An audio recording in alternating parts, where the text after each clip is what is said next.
علي دولو علي قيصر الروم خاز يمكن تعرفين مثلا بسينا بس قيصر الروم خو كرمانجا لا خاص قيزو كده برقيزه كده نبي كده حنيفه هو عمليه تبيو قصول جلو تنبي جنود عربو حنيفه بيستي حنيفه بيستي انه في كرمانجا بس عزوم عربي حنيفه بخو قيزو قيصر الروم علي فرز تيجي بإسلام بزولي شير وفكا كده كشت عيلا كده كي كشت ضابي كو شرطي كي منيا وشرطي تاكسيا وشرطي أول تلو دوما يعني خدي لو دومت كان محمد الحنفي لنا محمد الحنفي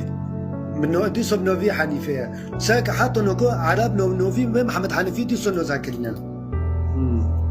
خيرا لأنه عرق كرموجو كاتيه عرب كات تانجيه نبي أكره دخوان بس كات فرالقية كرموجو ديرو خبرو دبي كاسش كلمة يعني عرب ده حياتي خداش كلمة حاسبه كي فوي دبي فوي فيت شتات كي أبونا مسلمون فرق عرب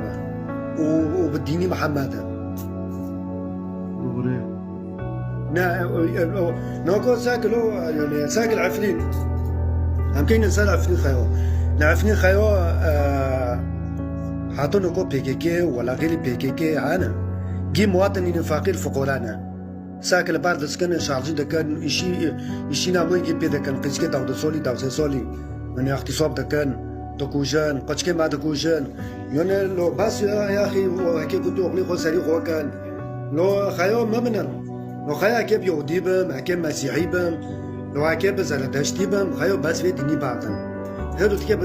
ديني كي كيف ديني كي قوات لا ديني كي مسيحي كيف دي سو قوات لا ديني يهودي كيف دي سو قوات لا يا دي اشتبت هذلو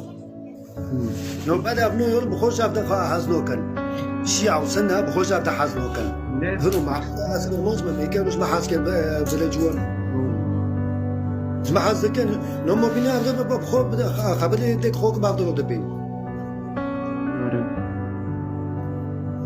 واكي قلت شور حزو شور صور لان بار عبد السكرينه ما جامع خو كلاك خو بزا لقينا امون ام قربون تامن من لو باس خيو عرب جماع روزين لو خيو جماع روزين دوبن يوم يدو دارو دو بالي بي اكيد يجي كوبون بمرة دبي خيو تخينو رو جومي ملاتي مانو رو جومي مغو باي صفه كم كلاك ده بس كده مغو حاطور فوني كم نوكو كلاك بس كان من الميكم ونال ميدكم جا بالاحرى واجو مسالي خيلما مقابل